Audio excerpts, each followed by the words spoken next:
welcome to another installment of the Vegas Dirt. What's going on, everybody? It's Ransom, and Dave is not here today because he is in San Diego, which is Spanish for a whales. I'm not going to finish that movie quote, but if you know where it's from, then you are awesome. Hey, so tonight I saw Captain America, the First Avenger. This is a movie that I've been pretty excited about. I don't try to hide it. I grew up a huge comic book addict, and Marvel Comics was my heroin, man. I just used to slap my arm and inject it at least once a week. Spent so much of my lunch money on Marvel Comics. But I will be honest, a lot of that lunch money was not spent on Captain America books because I felt his stories to be a little bit boring, and I felt his character to be a bit too goody two-shoes. Now, will that be the case for this movie? Well, in short, a little bit of yes and a little bit of no.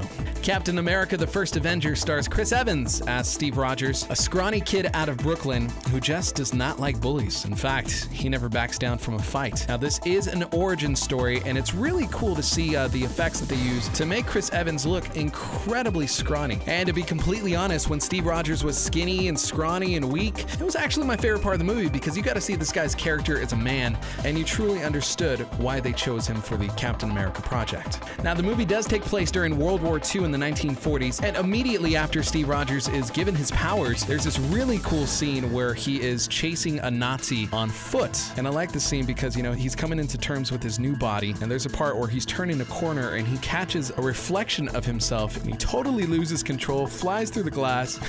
It's just really funny. But unfortunately, it's one of the only parts of the movie that's gonna make you laugh. This is, of course, an action film. Let's talk about the action now. Again, since this is an origin story, it does take a while till it starts getting heated, but once it gets moving, it's pretty good. In fact, it's one of the more action-packed movies that I've seen all year. But if you were planning on seeing this movie in 3D, please save your money. It feels a little bit tacked on. Well, the end of the movie does a really good job of letting you know why Steve Rogers didn't age a day, and really gets you ready for the Avengers movie, which comes out next year. In fact, it kind of feels like a 2-hour-long trailer for the Avengers, but man, is it a good trailer. Captain America, the First Avenger, while not my favorite comic book movie of the summer, that award goes to X-Men First Class. It's still pretty fun. Also, just a quick heads up, there's nothing after the credits, so don't stick around.